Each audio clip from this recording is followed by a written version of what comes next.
Welcome to Beyond the Prescription. This is the show where I pull back the curtain on what it actually means to be healthy. These are live, unscripted conversations with people who are thinking in an interesting way to me about how to care for ourselves and how we care for each other. So today, I am thrilled to introduce to you Jennifer Wallace. Jennifer is an award-winning journalist. And she writes at the intersection of science, culture, and human connection. Her previous book was called Never Enough, and it was wonderful. It exposed the toll of this conversation about achievement in our culture and what it costs to all of us to feel like we're never enough. Her new book is called Mattering, the Secret to a Life of Deep Connection and Purpose. And it makes the case that one of the most powerful determinants of health is not just your cholesterol or your number of steps on your tracker, but rather a sense of being valued and bringing value outward to your community and in your life.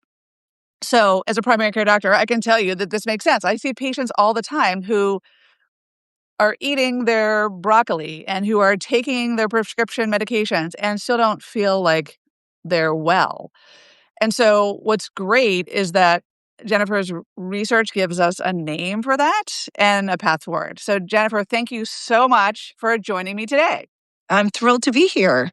Thank you. So let's talk about your background as a journalist and how you came to want to talk about mattering. And I'd love to hear the personal thread of this. Like, why this urgency to talk about mattering? So my first book was about achievement culture and how it was taking a toll on young people and their families. And I looked for the kids who were doing well despite the pressure in these, achievement-oriented environments. And they were young people who had a deep sense of mattering. They felt valued for who they were deep inside. And they were relied on to add meaningful value out to the world around them. So mattering worked like a kind of protective shield for them. And what I found in my conversations with their families was that so many adults, whether they were working as doctors at major medical centers or working in finance at large institutions and feeling like a cog in the wheel, the sense of mattering was eroding in the adults in their lives. And what I know from the research is that a child's resilience rests on the resilience of the adults in their lives. And that resilience rests on relationships that provide this sense of mattering. So that's what I realized was, and I wish I had written mattering first, to be honest with you, because what I've come to realize is that it's very hard as a parent to guide a child through, a world that tells us we only matter when. We only matter when we achieve, when we look a certain way, when we have the status. And so, as parents, as adults, as community members, we and educators, we need to shore up our own sense of mattering to really sturdy ourselves in this rapidly changing world. I want to give listeners a real working definition of mattering, not as just like a feel-good concept, but as something specific and like measurable. Mhm. Tell me what your working definition is. Yeah, so I define mattering the way the researchers define it, and they've been studying it since the 1980s. And that is to feel valued by our family, our friends, our community, society, and to have the opportunity to add meaningful value back across those domains. So the researchers who study it say that after the drive for food and shelter, it is the motivation to matter that drives human behavior for better or for worse. So when we feel like we matter, we show up to the world in positive ways, we contribute, we engage, we're pro-social. When we are made to feel like we don't matter, we suffer. And we can act out in ways that are not helpful for ourselves or for the people in our community. So this is what I find most compelling as a primary care doctor is the ways in which feeling unvalued or undervalued shows up in our body. Um, when people are feeling neglected or unheard, even by physicians. I mean, even in the medical space, but certainly in the regular world. Can you talk to me about your understanding of the physiology and also what it looks like in one's body um, when people do find a sense of mattering? Yeah. So mattering is the story we tell ourselves about our place in the world. So when we feel like we matter, the story we're telling ourselves is that we have something to contribute. We are valued. We are significant and appreciated. And we have people who are invested in us and our wellness and depended on. So the idea that the world would be less good if we weren't here. So it promotes us to want to make positive to drive positive behaviors in our lives. On the other side, when we are made to feel like we don't matter, when the story we tell ourselves is that we are not valued and we are worthless. Actually, there's a study that I quote of suicidal men, and the two words they most often used to describe their suffering to the researchers was useless and worthless. So when we are made to feel worthless or useless, we can turn against ourselves. We can become anxious, depressed, lean on substances to try to alleviate that pain. It feels in our bodies like constant stress. It is our cortisol levels stay heightened. It really is chronic stress in our bodies. We do not feel safe. We can also, I mean, we will go to great lengths to prove we matter. So, what does that look like? It looks like engaging in political extremes, online attacks, road rage, workplace violence, incivility. So we will go to great lengths to matter, even if it is in ways that are destructive to the self. So simply put, when we don't feel like we matter, that shows up in our body as constant stress. It's, I mean, it resonates so much with me, as I've said, as a physician. You know, my message among many is that your biometric data matters. Your blood pressure, your cholesterol, the results of your mammogram and colonoscopy. But your biographic data matters arguably more. What's going on in your life? What is the degree to which you feel connected to yourself, other people? What are your relationships like to other people, to alcohol, to food? How are you managing stress and despair of the modern era? And how are you seeking joy? And how are you prioritizing sort of the unmeasurable parts of being alive? Those things matter as much as the blood tests I check at your physical. And so it's really matters how we how we understand ourselves in relation to other people. I also want to say that one of the most powerful things people can do, and this is what my book is about, is take stock of your interiority before you show up in the ER or your doctor's office. Like, it's not even about being a patient. It's about being a human. It is really important more than ever to take stock of your interior landscape, your body, your mind. And I have a whole series of questions in my book. But the point is that the concept of self-awareness and centering the concept of being valued and mattering is not just a nice to say. It's actually physiologically important and relevant to your everyday health, your blood pressure, your cholesterol, and your behaviors. So, Can I add to something that was please. coming up as you were talking? So one of the things that took me an embarrassingly long time to figure out in my own life is how to matter to myself. Mm. And that is something that is critical to mattering. So feeling valued by myself and knowing the value that I add to the world around me. So feeling that, speaking of the physiological response of mattering in our own bodies, we are told as caregivers, and I have three children, a 20-year-old, an 18-year-old, and 16-year-old. And also caring for aging parents. We are told as caregivers to put our needs last, or that, we can only be as happy as our least happy child, all of these messages that the culture gives us. But what I've come to realize is that I need to meet my own needs. on a daily basis in order to show up as my best self for the people who rely on me. And 100%. so a couple of like small practices that I'd love to offer people that are really Please, small. please. One is, mattering to ourselves is tuning in and listening. So every day when I'm brushing my teeth, I think about what is one small need that I need to feed today in order for me to show up as my best self. Sometimes it's a 30-minute phone call with my sister. Sometimes it's a walk around Central Park. I live in New York with my headset and a favorite playlist. Some days it's just grandmothering myself. Like I come to think of it as spoiling myself.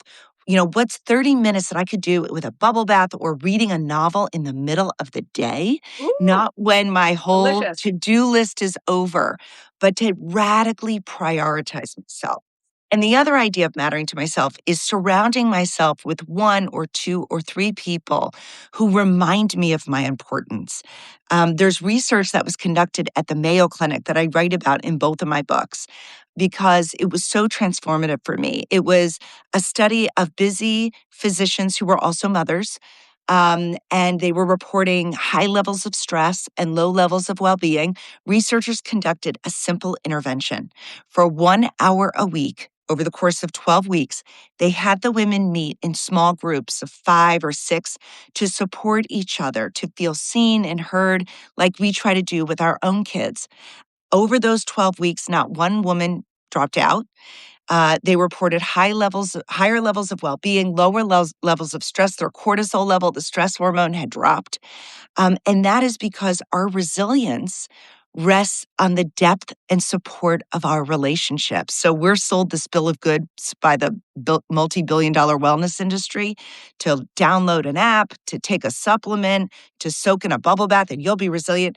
Those are great stress reducers. I'm not here to take your bubble bath away, but they will not give you the resilience you need to show up day in and day out as a sturdy self for the people who are relying on you. So I've come to think of it as like dominoes. Our children, the people who are relying on us are resting on us, and we are resting on, on the deep and nourishing relationships we have in our lives. So we all know that a young person or our grandchildren need a sturdy adult to thrive, but sturdy adults need sturdy adults too, to stay sturdy, to remind us of our value, to remind us of the value that we add. So, what do you say to the person who's listening or who might be thinking out there? That sounds nice, and it also sounds self-indulgent. It sounds like I'm navel gazing. I think we have this notion that taking time for ourselves, I think there's a narrative, especially among women caregivers, that, taking time to yourself is taking away from someone else, that, you're here to serve others and, any sort of time spent thinking about your needs, not any time, but more time is indulgent. What do you say back to that? I say back to them that if you really do want to serve others, and I have built a life around that. I fully agree with that line of thinking, but I cannot serve others if I am not my best self. I run out of steam, I run out of bandwidth, I run out of patience, and so we also need to serve ourselves, and Yeah. that is a message that feels really counterintuitive, and one that took me over 53 years to figure out. I mean, it's embarrassing how long it took me to look at the messages of our culture, hold them up to the light and say, wow, this doesn't serve me and it doesn't serve the people that I care about. Jennifer, you could be the vice president of that club. I am the same way. I mean, I'm a physician, I'm a mother, I have parents who are luckily okay, but I need support. I have friends who have things going on in their lives, and I had to learn the hard way multiple times, not just one time, that if I'm a fried egg, if I'm the candle that's being burned at both ends, I'm really no use to anybody. And I look like I behave well and play nicely with other children, but yeah, you fritz out, right? And it's not about a badge of honor to be burnt out, crispy, and in a place of giving, and not giving to others, not giving to yourself. So I think people understand that. I think it's harder in practice. especially for those of us who are in the caregiving spaces. But the idea of reading a novel in the middle of the day, I think I might try that. I think I might try that tomorrow. I think I might try that tomorrow. Um, so let's talk about, where do you want to go with this? I could ask you, I think I want to ask you this. What's driving the sort of epidemic of people feeling like they don't matter? I mean, I think we know the answers, but I want to hear what you think. Like, what is driving this sense of kind of loneliness and isolation, even when we have these gizmos and gadgets that are supposed to connect us? I spoke with Vivek Murthy, the former Surgeon General, on Monday about the loneliness epidemic and the physical, emotional toll of loneliness. What's behind all of this? What's wrong? So I think there are lots of lots of threads to this. When I was growing up in the 70s, the signals that we mattered were baked into everyday life. So we knew our neighbors, we relied on them, they relied on us. When we went away, they would feed our goldfish. When there was a storm, we'd check in to make sure that they had electricity. Um, we were a more religious society. I'm not saying that was a panacea. I'm not saying we should go back to those ways, but religion offered us a community and a place where we were reminded of our unconditional worth, which is something that so many people struggle with today. The Dutch theologian Henry Nouwen talks about the three great lies of our culture that we've all absorbed. I am what I have. I am what I do. I am what others say and think about me. That sets us up to believe our mattering is fully conditional to forces outside of ourselves. Workplaces. I'm not saying workplaces were always a solution, but I think back to my dad who worked at the same company for 50 years. There used to be a social contract in place that if you stayed loyal to your company and worked hard, they would stay loyal to you with a pension. That workplaces have eroded that. So these everyday signals that we used to enjoy, our friendships used to feel deeper. We were more interdependent than we are today. We've now outsourced all of the ways that we were relied on and that we relied on others to the market. And so we can hire someone to drive us to the airport. We don't need a meal train anymore. Uber Eats can deliver it when we're going through cancer treatments. We have outsourced our needs as humans to feel valued and know we are valued to the market. And as social beings, we crave that social proof that we matter. We are not getting that anymore in a way that's sustainable and nourishing. So, that there are many more reasons for this. And what I really fear is that we need to build this back. We need to build back these everyday signals. We need to be more intentional about it because we are heading into a world with AI where Bill Gates and other tech leaders predict that within the next 10 years, and some say sooner, humans may not be required for most tasks. What does it mean to live in a world where we are not relied on to add value? I shudder to think about that. I mean, think back to the suicidal study that I talked about, where the words the men used were to describe their suffering was useless and worthless. We have a basic human need and instinct to feel valued, but also to add value. Um, what we are right to talk about universal basic income, but it doesn't go far enough. We need to be talking about how we are going to protect in this new world we are rapidly building, what it means to be human. This is where I want to give listeners something actionable and things they can actually use, because everything you're saying makes so much sense.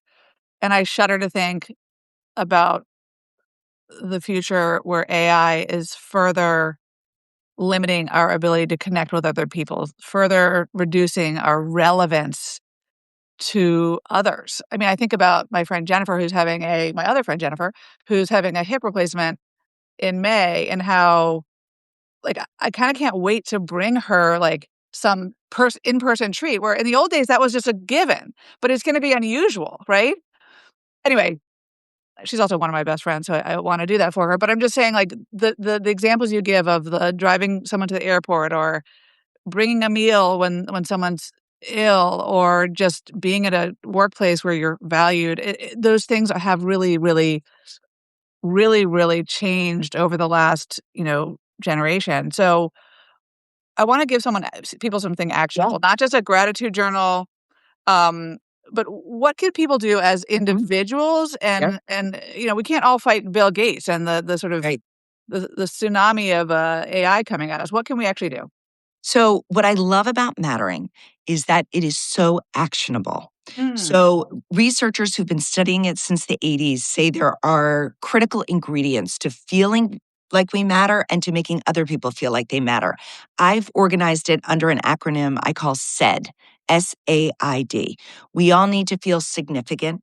We all need to feel appreciated. We all need to feel invested in, and we all need to feel dependent on. And I'll give you a small little idea for each.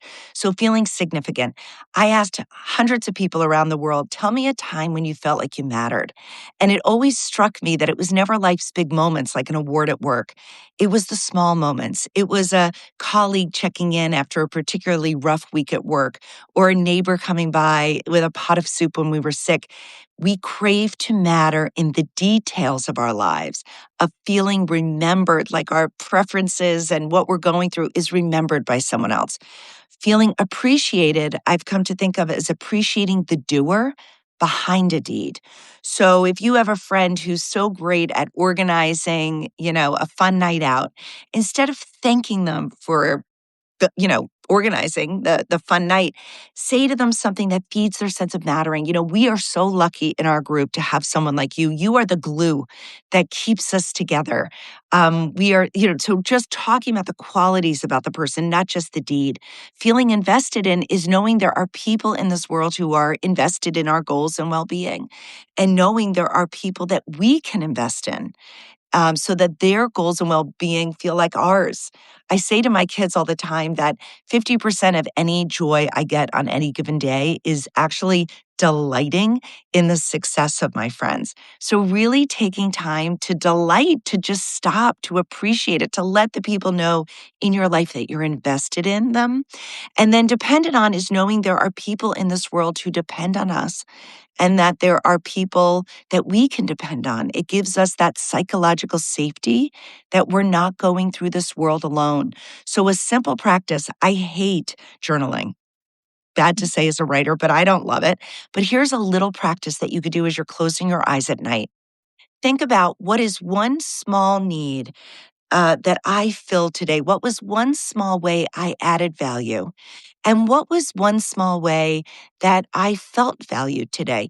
We are all wired by what researchers call a negativity bias. So it means that the negative parts in our life are stickier. We remember them more deeply than we do the positive things, which can easily come in and come out. So what this small practice does is that it forces us to remember the good, and it helps us override that tendency so that we are reminded that we matter, that we are valued, that we add value to the world, and inspires us to take more action in that direction. I love the actionable advice. It makes me feel calmer just sitting here. Like I feel my jaws relaxing, my shoulders are dropping. It's just, and that concept of the negativity bias is so true. And I think there's so much negativity we can hang on to. I mean, social media algorithms, for one, are designed to trigger outrage and fear and all the feelings that show up in our blood pressure and show up in our behaviors. So I think it's work, but valuable work to spend that 5 minutes sending a text to your friend saying, thank you so much for being the person who connects us, and Yes. celebrating others and just making sure that we're sort of sort of honoring the connective tissue between us, because I do think we're at risk of it really fraying and eroding over time without intentional work there. Um, One simple thing, I've taken this practice of sending a text to friends saying, "If it weren't for you, dot dot dot. If it weren't for oh, you, I wouldn't have been brave enough to go for that big whatever. Um, Thank you for believing in me when I don't even believe in myself sometimes. Or, if it weren't for you, I wouldn't have gotten through that night in the emergency room. All of these, if it weren't for you, that is the consistent practice for telling people why they matter to us. And do you think it's equally important, just to finish up on this note, to say that to yourself without sounding like you're a narcissist? Like, without, what do you think about that? Yeah, I have a whole chapter on the book that I call Mattering Too Much.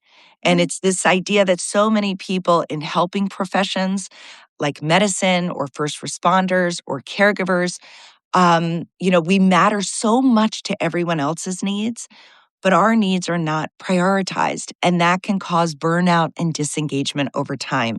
And so, what true mattering, and you have to internalize this, is the idea of mattering to ourselves, of prioritizing our own needs and balancing them with the needs of others. That is how we show up as our best selves, when we are feeding our own needs and we are feeding the needs of others. And that can feel very countercultural. But I will tell you, if you don't do it for yourself, do it for the people who depend on you. Jennifer Wallace, thank you so very much for joining me today. I think everyone needs to pick up a copy of her book. It's a New York Times bestseller for a reason, Mattering: The Secret to a Life of Deep Connection and Purpose. And it's not just a nice saying, it's actionable, and it's going to improve your health and well-being. So Jennifer, thanks for joining me. It's a pleasure Thank to see you. you, and I'll hopefully get to see you in New York when I'm next there. I would love that. And I just found out today that it's on sale on Amazon. I think it's like 26% off right now. And it's Whoa. like a flash sale, so I don't know when it's gonna go off. And then just the last thing I would say is, if you wanna learn more about mattering, sign up for my newsletter on my website, jenniferbwallace.com, or follow me on Instagram, where I try to give out advice several times a week about small actions we can take to bring more mattering to the world and to ourselves. Thank you so much for joining me, everybody. Thank you, Jennifer, and have a good weekend, everybody. Thanks. Bye, Okay, everyone. bye. Take care.